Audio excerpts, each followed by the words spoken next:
Hola, sean todos bienvenidos a nuestro tercer programa de los miércoles amarillos. Existe sin duda una larga historia compartida entre la arquitectura y la fotografía. A partir de mediados del siglo XIX, perdón, cuando se despegó la fotografía, los fotógrafos utilizaron la arquitectura como tema, en parte debido a las cualidades inmóviles que facilitan el enfoque. Posteriormente entraron a observar y analizar problemas sociales más amplios, usando la arquitectura como un símbolo de quiénes somos como sociedad. Esa conciencia se refleja, por ejemplo, en las imágenes de Berenice Abbott en Changing New York, tomadas en la era de la Depresión, como encargo para el Federal Art Project respaldado por el gobierno norteamericano. Sus imágenes durante esos años documentan los rascacielos recién acuñados y los edificios de gran altura que estaban convirtiendo rápidamente a la ciudad de Nueva York en una metrópolis.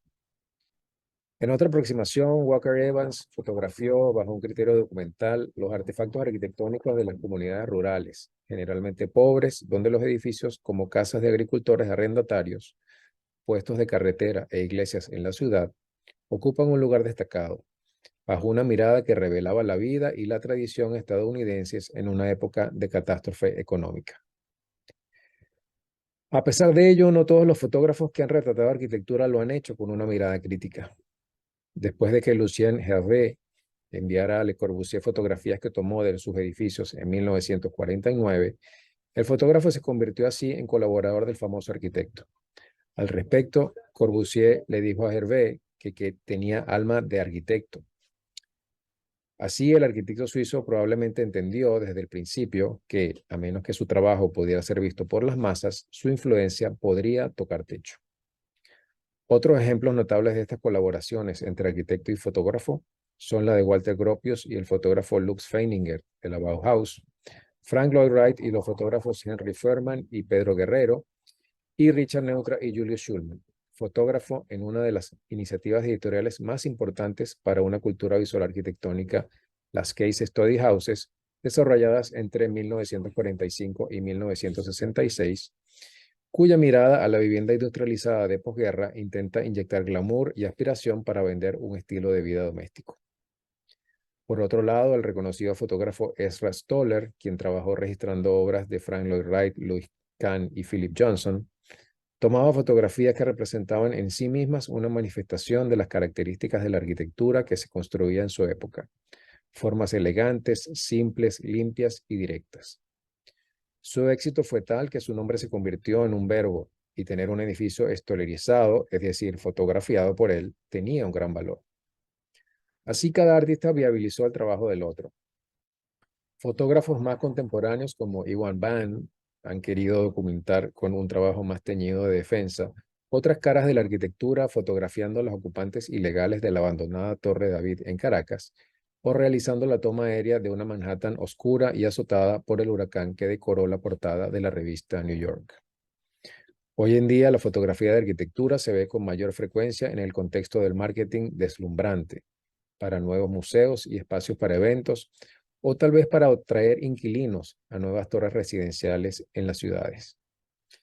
Para Elias Redstone, autor del libro Shooting Space Architecture in Contemporary Photography, existe una relación más crítica y profunda entre las dos disciplinas que va más allá de eso. Si se trata no de una relación de celebración o no de una celebración ruinosa o exitosa, depende exactamente de qué lado de la historia en particular nos encontremos. Al respecto, Fernández Galeano, editor de la prestigiosa revista Arquitectura Viva, comentaba un aspecto negativo y poco consciente sobre cómo los cambios tecnológicos en las cámaras han tenido un efecto en el producto fotográfico que se expone. Y decía, desde la pequeña Minox 35 GT, con la que tomé la foto del primer número de la portada de Arquitectura Viva, hasta los colosales medios técnicos de los profesionales actuales, hay un abismo que nos empuja insensiblemente hacia el espectáculo. En estos tiempos de consumo desmedido de la imagen, en que estamos acostumbrados a ver fotografías de arquitectura en folletos brillantes o a través de fotos filtradas de Instagram de las vacaciones de un conocido, en cierta forma eliminando las categorías preconcebidas de fotografía y documental de las bellas artes, la fotografía parece que siempre seguirá siendo una indispensable herramienta para entender el mundo. Para hablarnos de los modos de intersección que ocurren entre la arquitectura y la fotografía, nos acompaña hoy José Ignacio Bielma, fundador del Taller X. José Ignacio, quien fue profesor asistente de nuestra facultad, es arquitecto egresado de la Universidad Simón Bolívar, máster en Cultura de la Metrópolis en la UPC en Barcelona y doctor en Arquitectura y Estudios Urbanos de la Pontificia Universidad Católica de Chile. Tiene a su vez un diplomado en Artes, mención Fotografía. Sus intereses de investigación incluyen la experiencia compleja de la ciudad contemporánea desde una perspectiva interdisciplinaria, la informalidad urbana y las relaciones de la experiencia urbana con el cine y la fotografía. En 2010, recordamos, publicó Altopía, Otros Lugares, un libro que contenía un ensayo fotográfico sobre la espacialidad indeterminada de Caracas. Recientemente lideró la investigación financiada por el Fondo Nacional de la Cultura, Arquitecturas Inusuales, Experiencias Otras en la Arquitectura del Urbanismo de Santiago de Chile, 1950-2020, y actualmente dirige el proyecto Territorios Elusivos, la fotografía de autor del paisaje productivo en Chile como experiencia y documento 2000-2020, donde revisa la práctica fotográfica del paisaje en Chile, específicamente en un cuerpo de trabajo que dan cuenta de cómo esta disciplina se mira cómo en esta disciplina se miran los territorios transformados destinados a la producción en un contexto contemporáneo.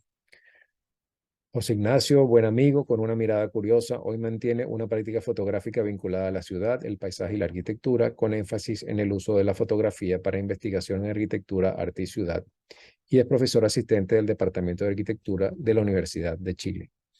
Bienvenido, José Ignacio, a tu casa, a los miércoles amarillos del Taller X de la Facultad de Arquitectura y Urbanismo de la Universidad Central de Venezuela.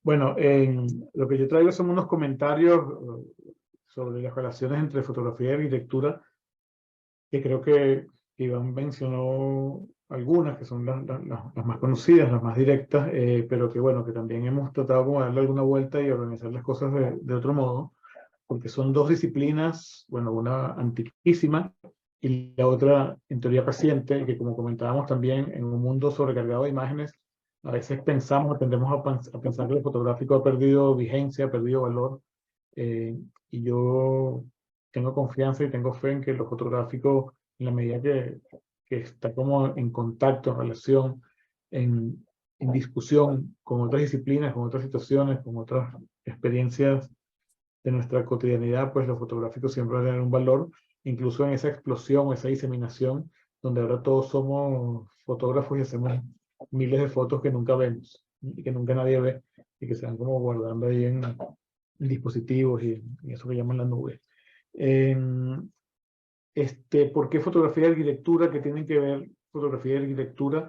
Yo creo que muy tempranamente o muy intuitivamente uno puede pensar que fotografía y arquitectura se relacionan desde su implicación espacial, si se quiere. Como todos sabemos, la cámara fotográfica es una evolución de este artefacto que vemos abajo, que es la llamada cámara oscura, que es una cosa que existe desde la antigüedad clásica, donde es por todos sabidos, y lo vamos a ver después, que si yo oscurezco una caja y la pongo en un lugar donde haya mucha luz, le abro un pequeño agujero, en el fondo de esa caja se va a proyectar la imagen del exterior, ¿no? O sea, de alguna forma se va a producir una confluencia de los rayos lumínicos que va a proyectar esa imagen, y la cámara oscura fue algo utilizado por la pintura, y también por los charlatanes, por los adivinos, por los aprendices magos, para crear efectos y para de alguna forma también reproducir la calidad.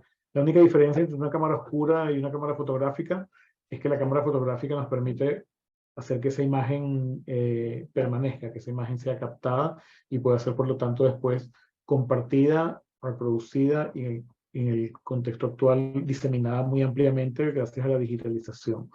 En el fondo podemos definir la fotografía como una imagen que es el producto de una impresión que la luz hace sobre una superficie sensible, y esa impresión se hace permanente. Esa superficie sensible o puede ser guardada. Esa superficie sensible antes era la película o la emulsión fotográfica, y hoy en día es el sensor digital.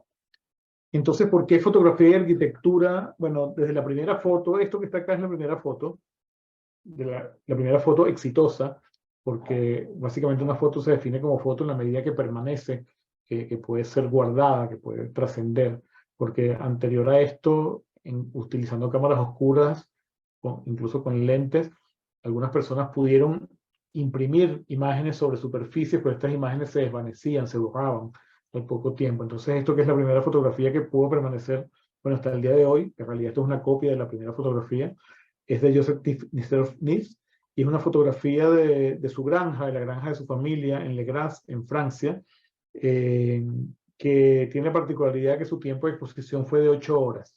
La superficie sensible era tan poco sensible que tuvo que dejar el lente o el obturador abierto durante 8 horas para que la imagen quedara registrada y de alguna forma quedara permanente, ¿no? Sobre una placa de metal untada con una suerte como de asfalto que se endurecía en el contacto con la luz. Entonces, ¿por qué Nips decidió escoger esta vista desde una ventana, de unos techos, y no, por ejemplo, unos caballos, unos perros, unos árboles, unas personas? Porque la arquitectura es inmóvil, o de alguna manera la arquitectura, el paisaje o ciertos paisajes, la ciudad son motivos inmóviles, y por lo tanto, naturalmente fueron los primeros objetos que fueron fotografiados. Hay una relación consustancial allí entre necesito fotografiar algo y mis tiempos de exposición son de horas o de decenas de minutos. Lo único que puedo fotografiar son paisajes, son ciudades, son edificios o fragmentos de edificios, y por eso la fotografía se hizo muy, muy útil en un principio para fotografiar estos objetos que no se movían, entornos, lugares remotos también a veces. La fotografía obviamente fue exitosísima para traer a las ciudades, traer a las metrópolis imágenes de lugares remotos de los cuales solamente se tenían testimonios pictóricos que podían ser falsos o no, se tenían grabados o se tenían historias. Entonces la fotografía permitió que muy tempranamente un número relativamente grande de personas, o cada vez más grande de personas, tuviera acceso a lugares o paisajes que no habían sido vistos antes de manera directa o de manera verosímil, si se quiere. Estamos hablando de los viajes a Egipto, los viajes a Asia, los viajes a África, viajes que realmente eran inaccesibles, pero de alguna forma la fotografía, obviamente, al igual que hoy, permitió acceder tempranamente a esos sitios. ¿Qué me pasa? Okay. Pero bueno, no quiero latear mucho como con la modernización, o sea, como con toda esa historia, pero sí quiero obviamente advertir que evidentemente ya 100 años después de la invención de la fotografía, en el contexto de la ciudad, en el contexto de la modernización, en el contexto de la industrialización, la fotografía se convierte obviamente en un instrumento también de hacer conocible por muchos qué es lo que está pasando, cómo se está transformando la ciudad, cómo se está transformando el territorio, y de alguna forma la arquitectura es un motivo que empieza a permitir la transformación de lo fotográfico, ya no en un documento de lo que se veía, sino en una interpretación de lo que se veía. Aquí vemos, bueno, ustedes van viendo los títulos, o sea, Alfred Stieglitz, famosísimo fotógrafo pionero estadounidense, con esta vista de Nueva York, o Paul Strand, también del mismo grupo de trabajo de Stieglitz, del grupo F64, en esta vista de una arquitectura ordenada, si se quiere, donde hay como unos patios, y sobre estos patios hay unas cuerdas de tender, y unas sábanas y unas piezas de ropa, y en el fondo, aquí lo que le interesa a Strand ya muy temprano, en el año 17, no es registrar o documentar un lugar por su valor histórico, por su valor monumental, sino básicamente componer a través de la utilización de la fotografía.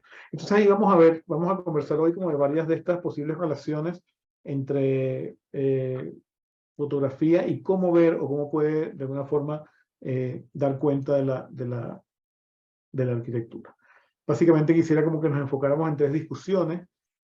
La primera es, la fotografía pretende representar al edificio, lo sustituye, o sea, de alguna forma, que es el uso más convencional. La fotografía documenta el edificio y permite que el edificio sea conocido por muchos. Y ya la experiencia arquitectónica, entre comillas, no hay que tenerla porque la fotografía nos permite conocer una supuesta experiencia arquitectónica. No estoy diciendo que eso sea cierto, estoy diciendo que eso es el valor que la fotografía se atribuye, y de alguna forma la fotografía es un instrumento a favor de la arquitectura. 2, la fotografía elude al edificio, es decir, la fotografía dice, tu edificio eres arquitectura, pero no me interesa tu arquitectonicidad, sino te voy a utilizar como una excusa, como un objeto al cual voy a sacar provecho, porque yo tengo como fotografía otras intenciones. O sea que la arquitectura es instrumental, en este caso la fotografía se aprovecha de lo arquitectónico. Y luego como 3, quizás la que nos interesaría más y quizás es la más débil o la más frágil o no se ha pensado tanto, es la fotografía prevé al edificio. Se usa para pensar en arquitectura, explorar, proyectar, imaginar. De alguna forma la fotografía puede interferir en el proyecto, interferir en la obra, y se produce una correlación que podría ser virtuosa entre proyecto y fotografía.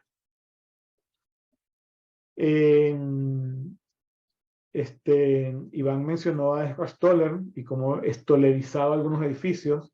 Yo creo que hay edificios que solamente conocemos por ciertas imágenes muy icónicas. Por ejemplo, la Casa de la Cascada, que igual es un edificio que todavía existe, que lo podemos, y que seguramente hay cientos o miles o millones de fotografías disponibles, pero nosotros vamos a tener una imagen, si se quiere, arquetípica de la Casa de la Cascada, y tiene que ver con esta imagen.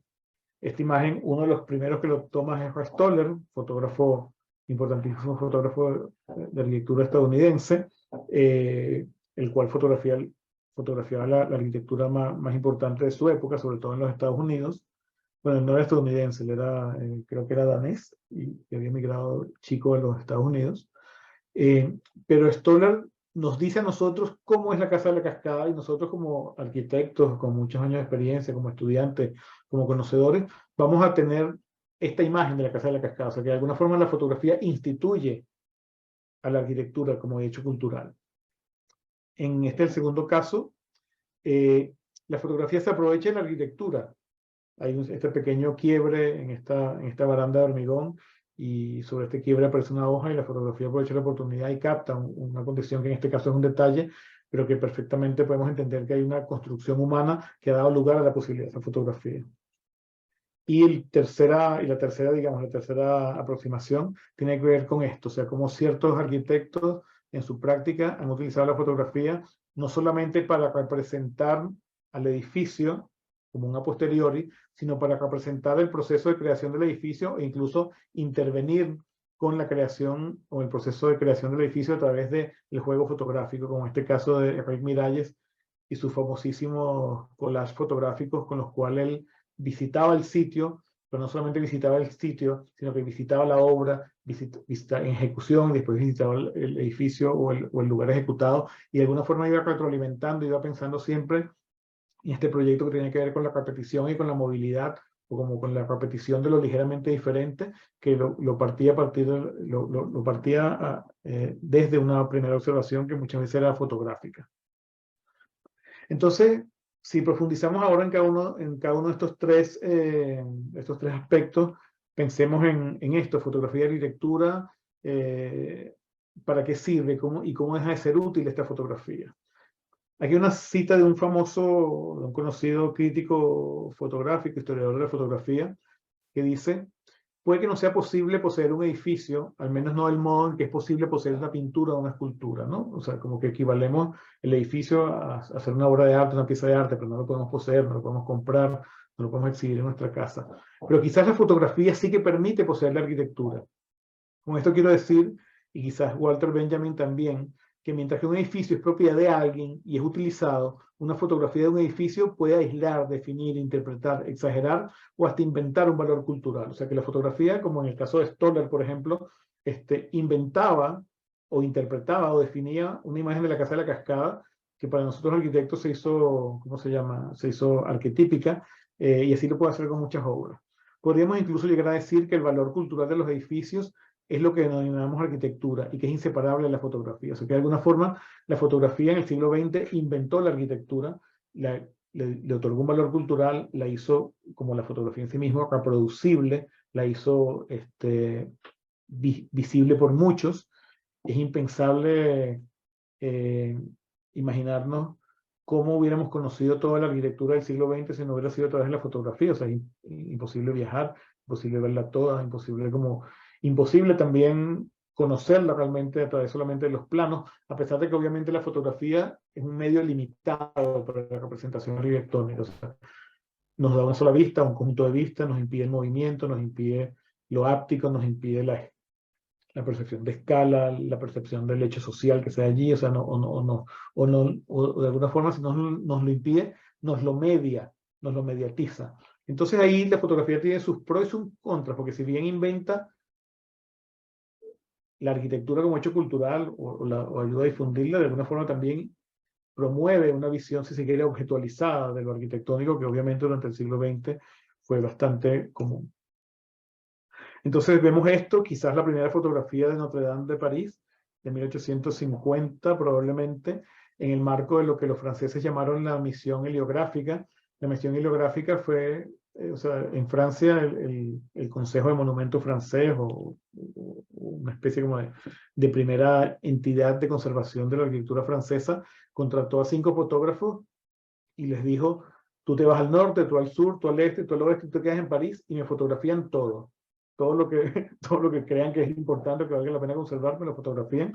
Y estamos hablando de 1850, o sea, apenas 11 años después de la masificación de lo fotográfico. Entonces ahí vemos como inmediatamente se entendió a la fotografía como una herramienta y una oportunidad de dar cuenta de ese hecho cultural de lo arquitectónico. Y insistiendo de nuevo sobre lo mismo, eso hizo que nosotros conociéramos la arquitectura y le diéramos valor a la arquitectura de alguna forma mediados por el modo como esa arquitectura había sido fotografiada. Sin ir muy lejos, creo que seguramente todos hemos visto esta imagen de Paolo Gasparini del año 72, que nos habla no de un objeto, sino nos habla de una experiencia espacial que seguramente todos ustedes que cotidianamente están en el campus de la Universidad Central, pues pasarán por allí, quizás no pensando directamente en esta imagen, pero de alguna forma mediados o mediatizados por esta imagen, y que de repente cuando esta imagen se repite, pues de alguna forma ahí hay una serie de resonancias, porque seguramente todos han visto esta imagen antes. O esta, por ejemplo, el aula magna, también de Gasparín.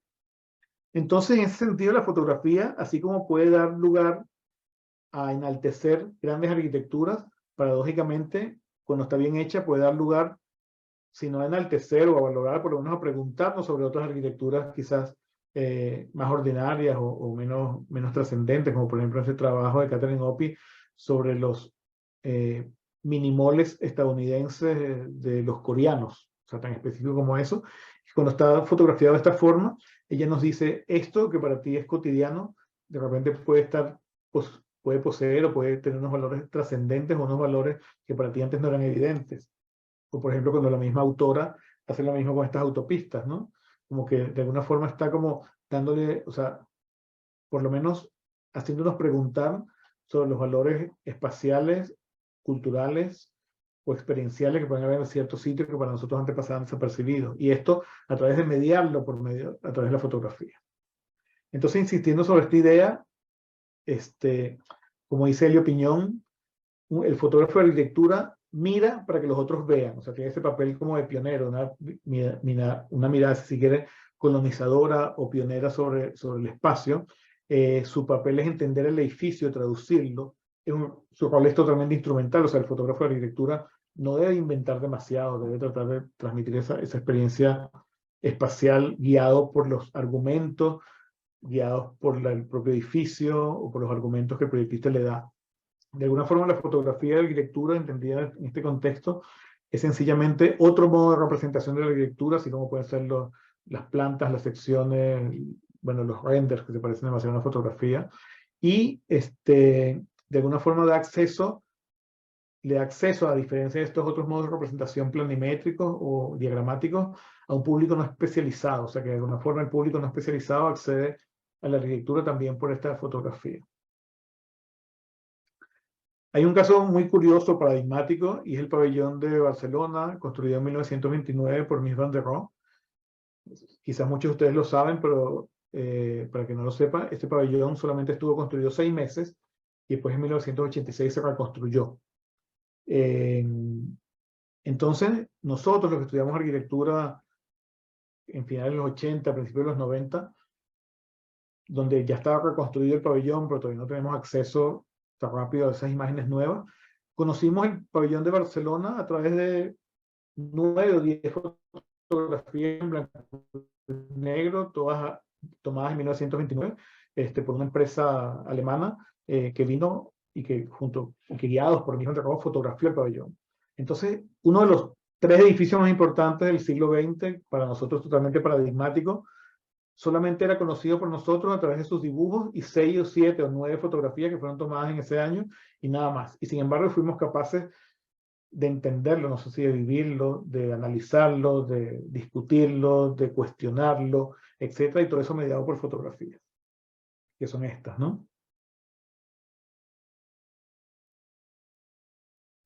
Obviamente todas estas fotografías guiadas por MIS, están tomadas de forma de dar cuenta de ciertos valores, obviamente los escorzos, la fluidez espacial, la combinación de materiales, la simetría horizontal, y por eso todas tienen el horizonte justamente a la mitad de la altura de los muros y los pilares, etc.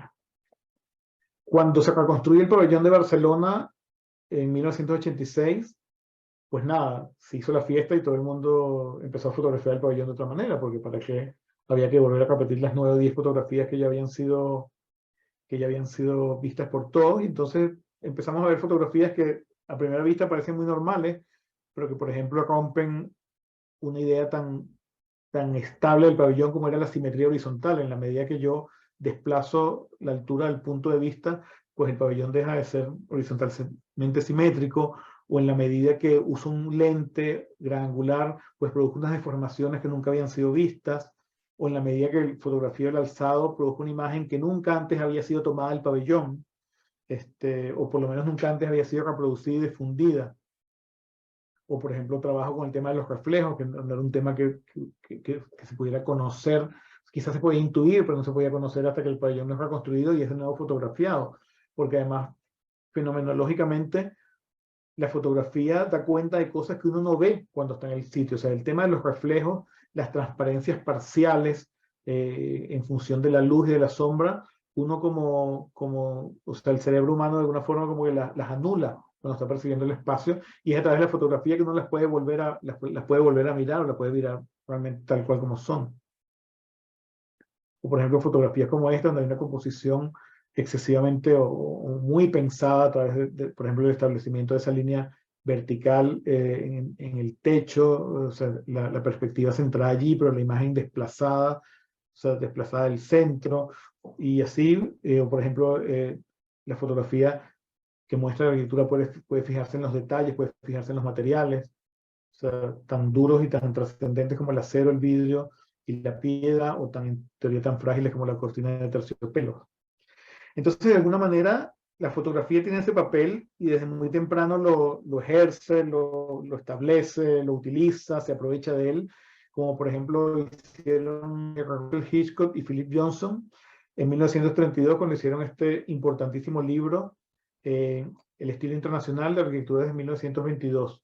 Visitaron básicamente el centro de Europa, Alemania y algunos otros lugares, fotografiaron los edificios más importantes de Mies, algunas obras de Le Corbusier, algunos otros, digamos, fotógrafos, digamos, pioneros en este movimiento, y de alguna forma escogieron este nombre, que no es casual, el estilo internacional. Arquitectura de 1922, incluso que se usaba hasta hace poco. Eso quería decir, esto que ustedes están viendo es lo que se debe hacer en el mundo entero, y a través de la fotografía les vamos a demostrar cuáles son los valores de esta arquitectura. Y estas fotografías no eran tomadas por ellos, que eran bueno, arquitectos, historiadores, eran tomadas cada una por oficinas de fotógrafos importantes de cada uno de los lugares que visitaron, y de alguna forma en ese momento fotógrafos como bueno, la oficina Sandalo, Lucía Moholy, u otros, dan forma visual a edificios y los hacen de alguna forma, obviamente, Johnson y Hitchcock, a través de sus conexiones académicas y profesionales en Estados Unidos, hacen esto que se difunda muchísimo, y de alguna forma una de las vías más rápidas y más importantes de difusión de la lectura moderna fue este libro y este discurso, el discurso del estilo internacional, que vino impulsado y acompañado por la presencia de la fotografía.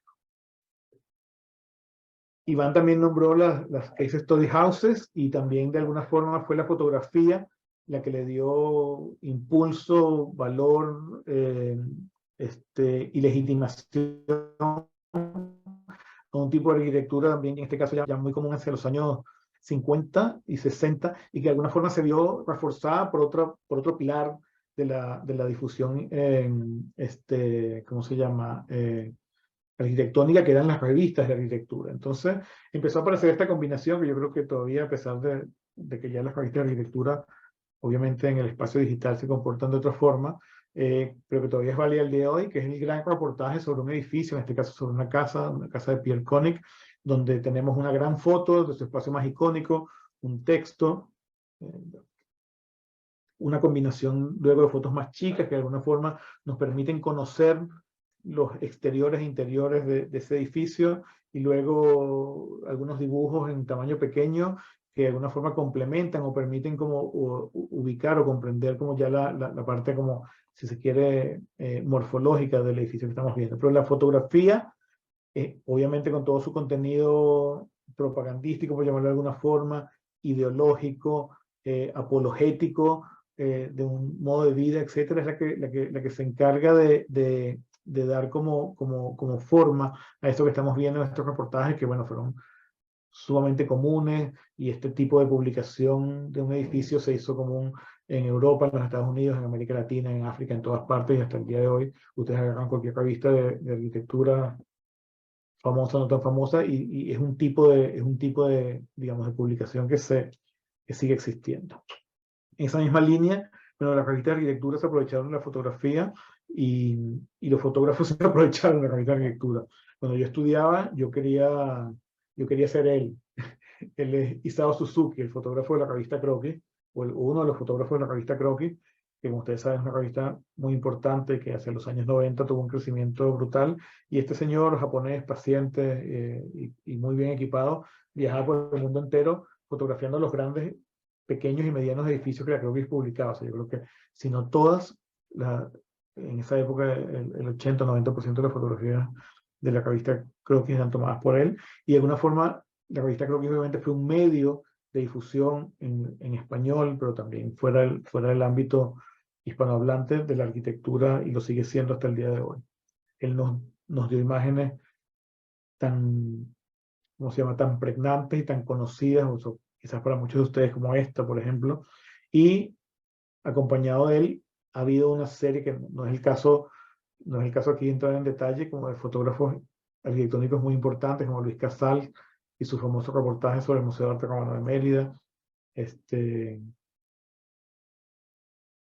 donde obviamente la composición fotográfica atiende y se adscribe a las regulaciones que el edificio tiene, o sea ya sea para aprovechar un escorzo, o ya sea para adscribirse a la simetría y a la regularidad que el mismo edificio propone, o ya más contemporáneamente fotógrafos como Duccio Malagamba, que ya empiezan a hacerse como especialistas en la obra de ciertos arquitectos, como en este caso de Álvaro Siza, que en este reportaje no puedo tenderme demasiado a dar o sea, a profundizar en cada imagen, pero obviamente son imágenes donde cada uno maneja su estilo.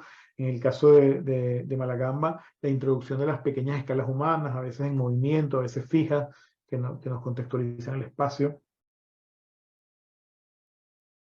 Y ya cayendo un poco en esto que mencionábamos antes, en la imagen del espectáculo, pues también Duccio Malagamba, hablándonos de estos nuevos espacios, estos nuevos lugares, donde la arquitectura objetualizada o convertida en objeto, pues también viene la fotografía a reclamarla o a traerla. Entonces, como les comentaba antes, son formas de publicar, son formas de mirar.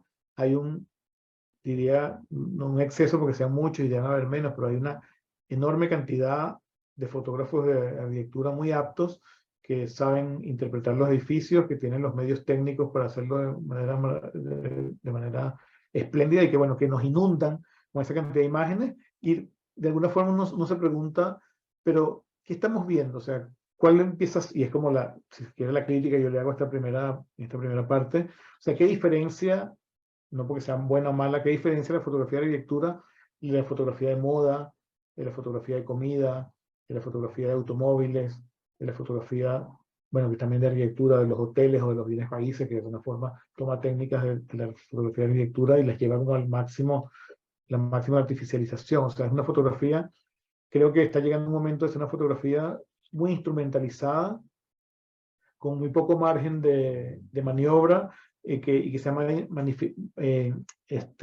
se ha, ¿cómo se llama?, diseminado y masificado ampliamente.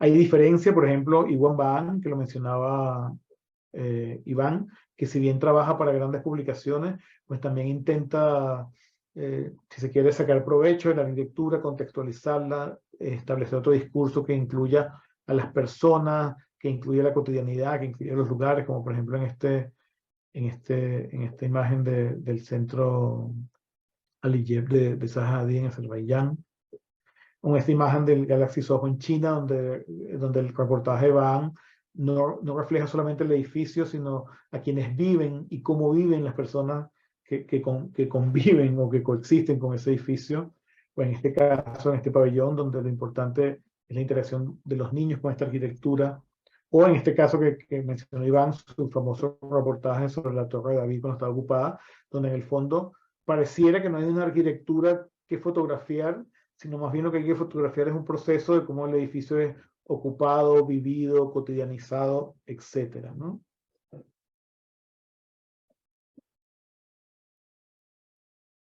O también otro reportaje de Van sobre el Metrocable de San Agustín, donde obviamente la arquitectura pasa a un segundo plano y lo importante es la coexistencia de estas condiciones, el habitar de estos lugares, etcétera.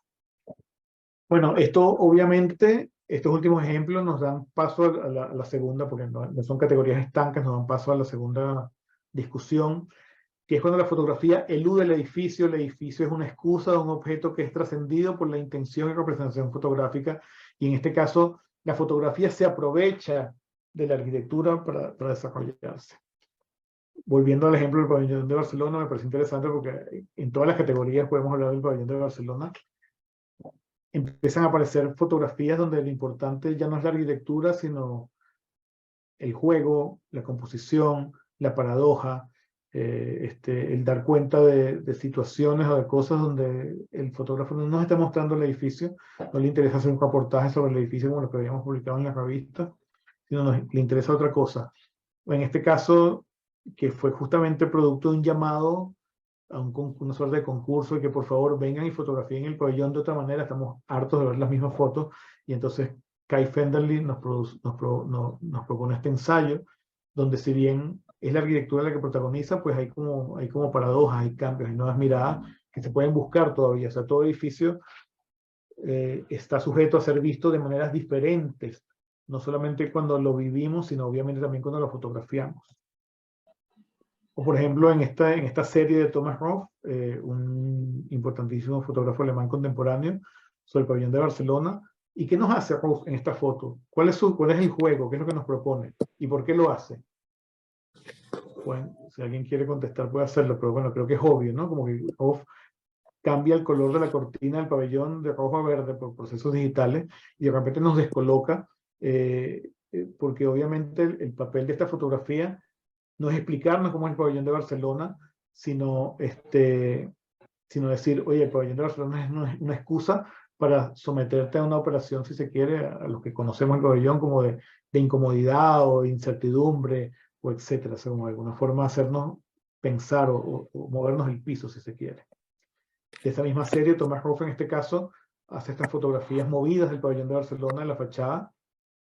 Entonces, no es que la foto le quedó mal, sino que él intencionalmente hace esto para descolocarnos, porque otro de los paradigmas del pabellón de Barcelona es su perfección, la dureza de sus líneas, lo determinado de su forma, y de repente cuando Roth nos propone esta foto, pues nos está diciendo, bueno, para la fotografía, el pabellón de Barcelona puede ser de otras formas distintas, que no es la forma como siempre lo hemos visto.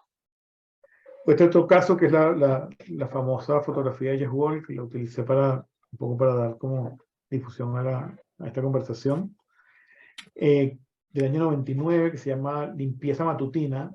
¿Y qué hace Wall en esta foto? O sea, bueno, yo quisiera que esto pudiera ser un diálogo, pero quizás el formato no es tan fácil, pero Wall, famoso por las fotografías posadas, o sea, todas las fotografías de Wall son un montaje en vivo, él contrata actores, cambia las cosas, y de alguna forma siempre trata de llevar hasta la incomodidad esto que uno llama el staging, ¿no? Como el montaje fotográfico.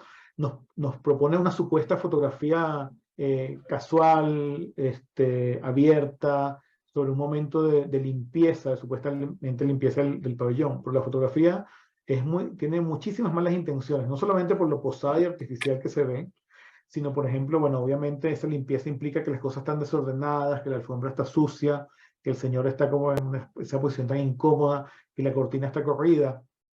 Pero no es solo eso lo que nos produce incomodidad que la columna está casi en el medio, sin estar en el medio, y al estar en el medio tapa la silla, que o sea, que a pesar de que hay una supuesta simetría horizontal, porque la línea de unión, como lo definió Miss, la línea de unión entre las dos planchas de mármol coincide con el horizonte, Wall reencuadró la imagen para mostrar más piso que techo, por ejemplo, y entonces como que descoloca o distorsiona el conocimiento que tenemos del pabellón. En el fondo produce una imagen, se está metiendo un ruido, no sé si es alguien que quiere hablar.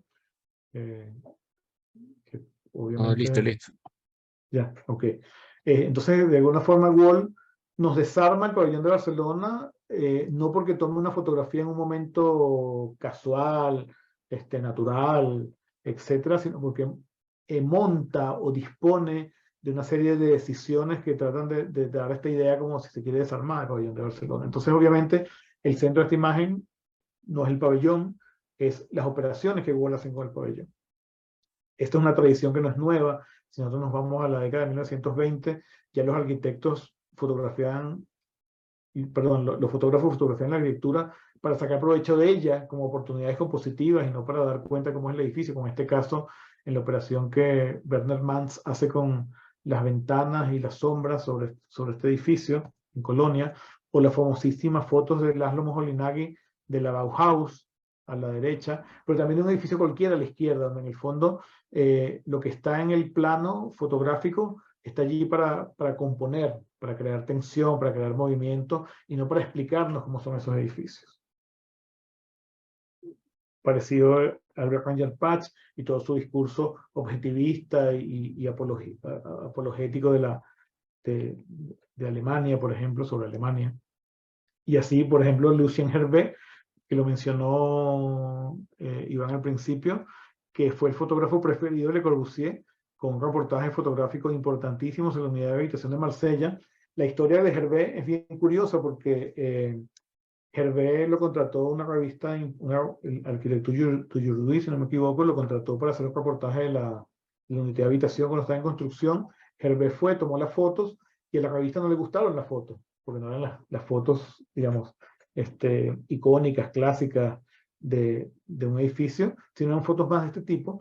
Entonces Hervé le mandó las fotos a Le Corbusier a ver si alguien le pagaba por las fotos y a Le Corbusier le encantaron y en ese momento lo hizo su fotógrafo favorito, ¿no? Como que casi que lo secuestró, lo abdució y andaba con él para arriba y para abajo, se lo llevó a la India, etcétera, porque Hervé claramente no fotografiaba la arquitectura en un sentido de la caja espacial, la forma del edificio, sino fotografiaba lo que le pasaba a la arquitectura en las condiciones que Le Corbusier definía, en interacción con las personas, en interacción con la luz, etcétera, y eran fotografías como fotografía de arquitectura muy malas, pero como fotografías muy buenas, o sea, muy curiosas, muy fuertes, muy dinámicas, muy llevadas al extremo de los contrastes, o sea, con razón la arquitectura de Jordi rechazó estas fotos tienen los negros muy oscuros, tienen los contraluces muy fuertes, no muestran el espacio, están torcidas, o por ejemplo en este caso no son como la fotografía que vimos antes de Erra Stoller de Roncham, que nos dice cómo es Roncham, sino es una fotografía que toma un detalle determinado y saca provecho de la luz, la sombra, y crea con eso una composición dinámica que no describe el edificio, sino que describe algo quizás más importante, que es cómo se ve el edificio. En este caso, Chandigarh, es impresionante el juego que hace con las luces y sombras, ese como encaje que hace entre luces y sombras, entre el primer plano y el plano de fondo. O si nos vamos a casos más contemporáneos, me disculpan los saltos, o sea, esta tradición de aprovecharse la arquitectura es una tradición que ha tenido mucho éxito, si se quiere. Y por ejemplo, aquí vemos el trabajo de una fotógrafa chilena, Catalina González, que no se aprovecha de la arquitectura culta o la arquitectura trascendente, sino se aprovecha de la arquitectura industrial en Chile y nos propone este trabajo, donde es el nombre del trabajo el que nos inquieta, porque se llama Observatorio Fotográfico. ¿Y qué nos está diciendo González? Está fotografiando grandes estanques de petróleo en plantas de tratamiento chilenas. Y nos está diciendo, bueno, de repente esto nos recuerda a los observatorios astronómicos, de repente esto nos lleva a otros sitios. O sea, ahí González aprovecha la forma de estos elementos, aprovecha el tratamiento que ya hace para obtener esos cielos negros, esos grandes contrastes, y nos está diciendo, bueno, esto, que en teoría es un paisaje industrial, lo vamos a convertir en un paisaje de otro tipo, un paisaje arquitectónico, si se quiere. Entonces hace como un doble juego.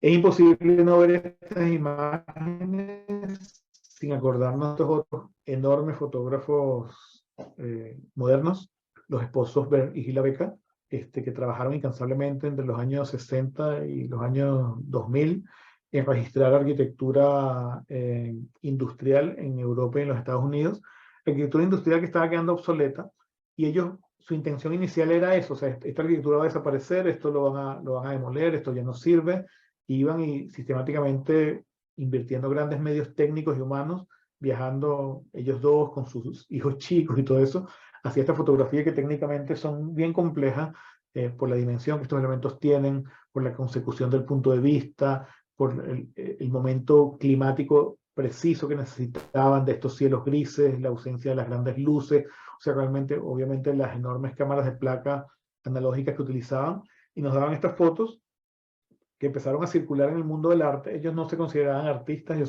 se consideraban creadores de documentos, a pesar de que tuvieron, por ejemplo, Thomas Roth, que lo nombramos, fue alumno de ellos, y otros famosos arquitectos, famosos fotógrafos, pero de repente su fotografía empezó a circular de este modo, a través de series. No es algo que ellos quisieran, es algo que los curadores y los críticos empezaron a hacer, porque obviamente ellos tenían fotografías que a veces eran marcos temporales de 10 años o a veces de 20 y 30 años, donde fotografiaban el mismo tipo de edificio industrial desde el punto de vista equivalente, en las mismas condiciones climáticas, y a veces yendo a Estados Unidos y Alemania, y obviamente estas fotografías podían quedar juntas, y el rigor de ellos permitía que nos dieran como esta suerte como de matrices tipológicas de edificios que de repente empezaron a circular en el arte del mundo conceptual. Eso es algo que le pasa mucho a los fotógrafos que empiezan haciendo fotografía documental y terminan siendo exhibidos como fotógrafos artistas, como conceptualistas, como otras cosas, sin que ellos se lo hubieran propuesto.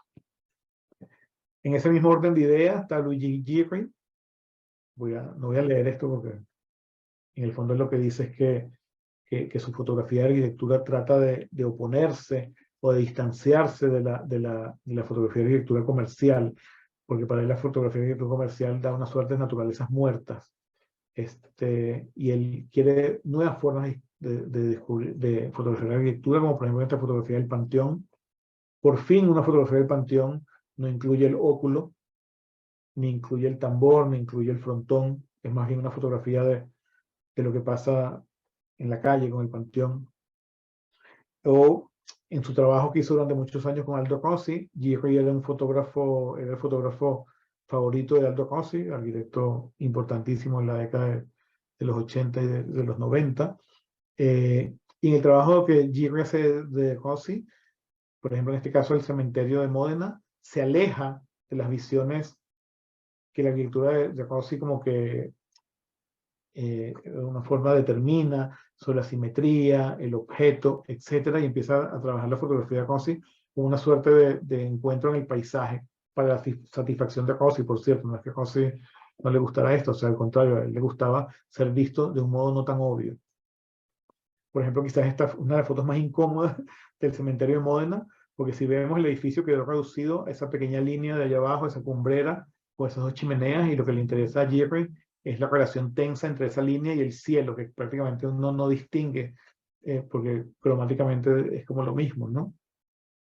Y así de alguna forma Giri se especializa en una fotografía arquitectónica urbana o callejera que busca lo incómodo, busca lo no obvio, busca cómo producir una tensión, donde las personas como que parecen estar incómodas en esos lugares, donde los lugares tampoco se entienden demasiado, o incluso se va al extremo y empieza a hacer una fotografía urbana, donde no fotografía personas, sino fotografía avisos, y los compone como si estos avisos de alguna forma tuvieran una relación perceptual con el paisaje, o estas personas mirando avisos, mirando mapas, mirando lugares, incluso se va al extremo y empieza a fotografiar mapas, hace close-ups de mapas impresos, siempre le interesa mucho el impreso. Y bueno, obviamente aquí la arquitectura desaparece y el territorio desaparece y viene como una paradoja que el fotógrafo que fotografía el territorio, fotografía los lugares a través de las representaciones de los lugares.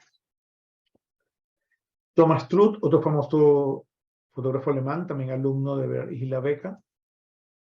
Esta no es la fotografía que vimos antes. Notre Dame de París, fotografiada por Baldus, antes de que demolieran el edificio que está abajo a la izquierda, que ocupa lo que es la plaza. Y la fotografía de Notre Dame de Thomas Struth. Y ustedes dirán, bueno, pero esa fotografía es mala. No solamente no fotografía la fachada entera, sino que produce esa extraña tensión que hay arriba entre los arcos ojivales y el borde de la foto, donde la foto parece estar cortada por el lugar menos apropiado.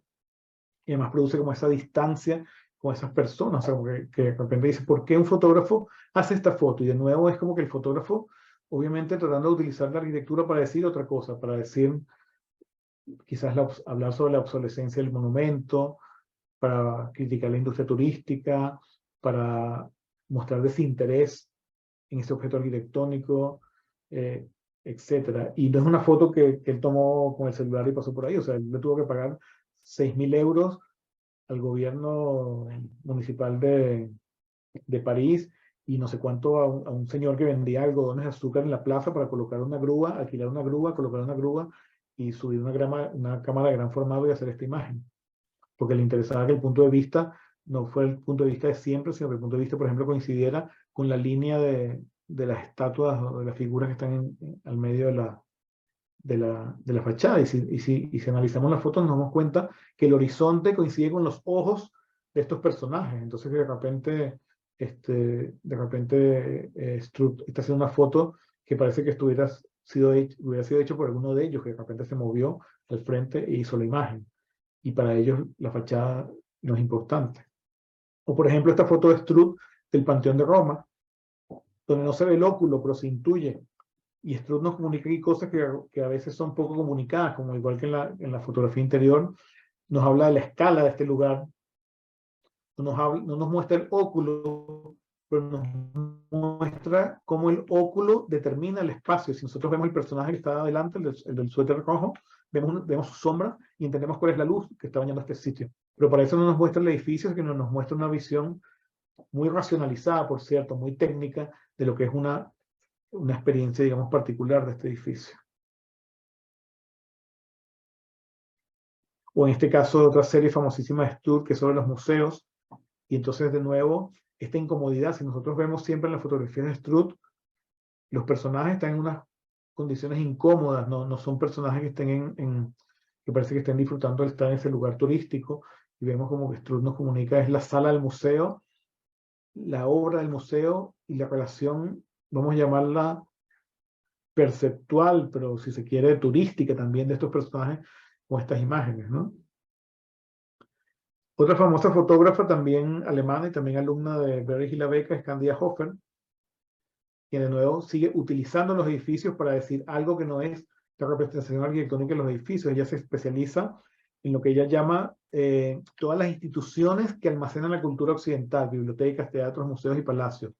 Y lo que Hofer nos quiere mostrar no es una representación perfecta de estos lugares, y a pesar de que los exhibe así, o sea, sus fotografías siempre son a grandísimos formatos, fotografías que miden 1,50 m o hasta 2 metros de alto, 2 por 3 metros, y nosotros nos enfrentamos con estas enormes fotos en la sala.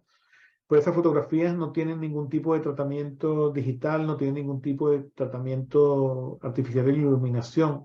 Iluminación es iluminación natural de los sitios.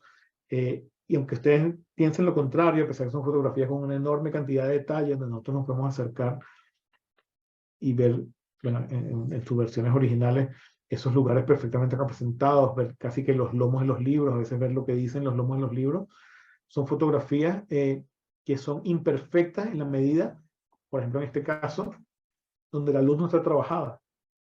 O sea, Hofer simplemente permite que la luz haga lo que hace la luz frente al registro fotográfico, que es básicamente quemar la emulsión, sobreexponer, que es algo que es muy distinto a lo que hace la luz frente a nuestros ojos. Nosotros, si tuviéramos este sitio, pudiéramos adaptarnos mucho mejor a la luz de lo que lo hace una cámara fotográfica o una película fotográfica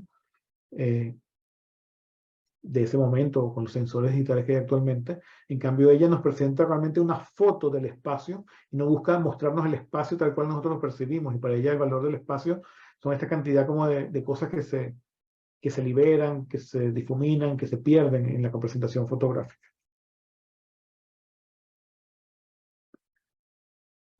Para terminar esta parte, Hiroshi Sugimoto, famosísimo fotógrafo japonés, que para sorpresa también es arquitecto y proyecta y construye.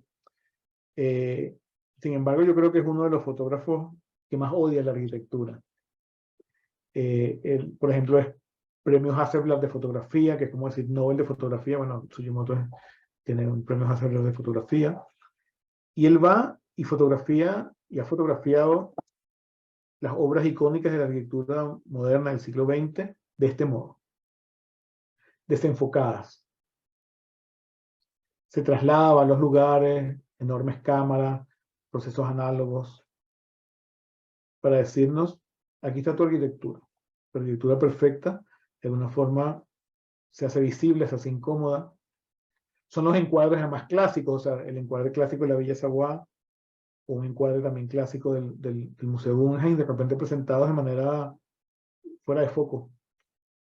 Y a mí me gustaría, no sé, después que en la parte de conversación y diálogo conversáramos a ver qué piensan o qué pensamos de esto, porque es una oposición, si se quiere,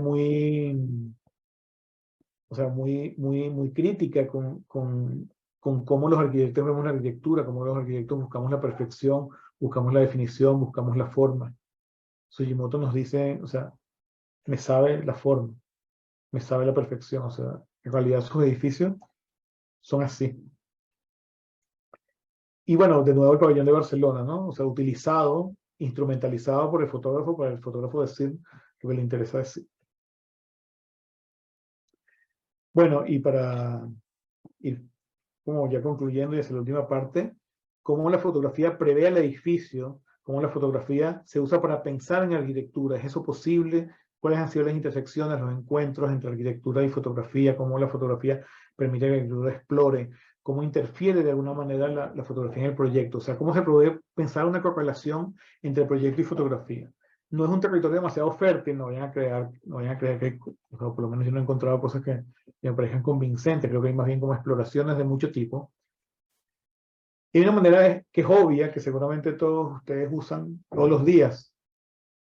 ¿Cuál será? Esto, siguiendo con Mies, es un edificio no construido en Mies, es las oficinas de Juan Bacardí en La Habana, Cuba, un proyecto hecho antes de la Revolución Cubana, que nunca se construyó, que se parecía mucho a la galería, a la nueva galería de Berlín, en su tipológicamente y tectónicamente, pero que sin embargo, un grupo de arquitectos e investigadores se dieron a la tarea de reconstruir digitalmente con mucho cuidado para obtener estas imágenes. Y estas imágenes, obviamente, son lo que nosotros contemporáneamente llamamos renders o imágenes fotorrealistas de edificios, pero en realidad son fotos. Y es lo que yo les quiero como transmitir, o sea, un render es una foto. Nosotros tomamos las mismas decisiones cuando definimos un punto de vista, escogemos una óptica, un ángulo de visión, escogemos una iluminación o creamos una iluminación, y tomamos más decisiones incluso que vamos a tomar con una cámara para finalmente obtener fotos.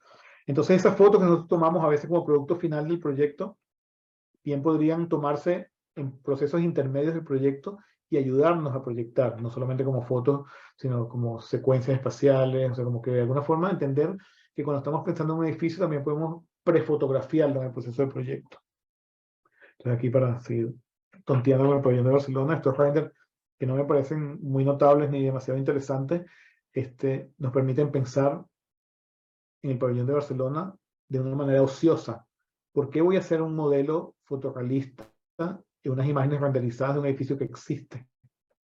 Que estoy buscando, cuál es el valor de hacer esto, o sea, demostrar digamos, un rigor técnico, una capacidad técnica, probar algo, descubrir algo que de repente no puede descubrir cuando ve el edificio. Pero es más como pregunta que como oportunidad, digamos, o sea, que como algo como concreto.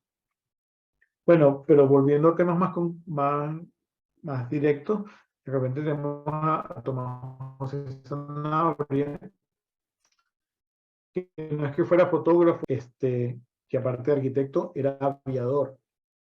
Se montaba en su pequeño avión, o a veces se montaba como un piloto en su avión, y volaba a los lugares donde iba a ser los edificios. Voló, por ejemplo, sobre el Ávila para definir la ubicación y la manera como iba a empezar a trabajar en la implantación de la estación del teleférico de Hotel Humboldt. Tiene unos estudios interesantísimos sobre la geografía, varios lugares a partir de las observaciones geográficas y climáticas, por ejemplo en Caracas, en el interior de Venezuela. Pero específicamente en este caso, él hacía fotografías, seguramente muy rápidamente, y después tomaba decisiones a partir de esa foto. Entonces, bueno, es una opción obvia ir a los sitios, fotografía para tomar decisiones, pero lo que les quiero decir es como que eso no lo puede convertir en un método, eso no lo puede convertir en una forma de mirar. Le Corbusier hacía fotografía también, pero no la mostraba mucho porque pensaba, bueno, no se equivocaba, no era tan buen fotógrafo, no era lo que le interesaba mostrar de él, y siempre tuvo una práctica fotográfica un poco undercover o secreta. Y trabajó mucho, por ejemplo, el tema de los objetos encontrados, que para él era tan importante para tener si se quiere, una relación material con los lugares, una relación áptica con los lugares, y lo hizo a través de la fotografía, como se ven en estas imágenes, y también con las culturas. Le Corbusier es una persona que sobre todo en sus últimos años, o sea, a partir de su experiencia en la India, a partir de la misma revisión que se empezó de la escritura moderna, empezó a visitar lugares, empezó a revisar culturas distintas, y era a través de la fotografía y no tanto a través del croquis, que fue una herramienta que utilizó muchísimo en sus primeros viajes, cuando estaba interesado por la forma. En el momento que se interesa por la cultura, empieza a recurrir más a la fotografía, y en el momento que se interesa por lo que no es formal, sino por lo que es áptico, por lo que es sensorial, por las texturas, por las temperaturas y esas cosas, pues es a través de la fotografía que lo empieza como a buscar. Pero también, obviamente, Le Corbusier era un interesado en las tecnologías, en los objetos cotidianos, y era a través de la fotografía que exploraba eso. Y por eso, muchas veces cuando vemos sus libros,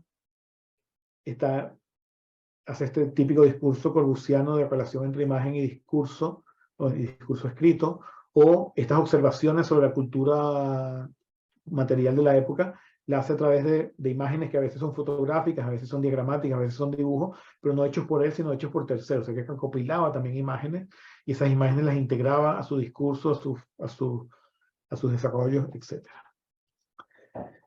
Otro caso que lo mencionamos antes brevemente es Henri Miralles, que utiliza el fotocollage como observación y previsión del proyecto, como veíamos antes, o sea, el movimiento del ojo, el movimiento de los sujetos, el movimiento de las líneas de proyecto, o el movimiento del proyecto ya como objeto, se terminaban como vinculando todas en una misma imagen. Pero sus observaciones previas siempre eran más de este tipo. Era como mover el ojo, mover la cámara, e ir captando todo y tratar de llevarme como una idea, como una especie de sorbi del lugar a través de unas imágenes que se van entrelazando.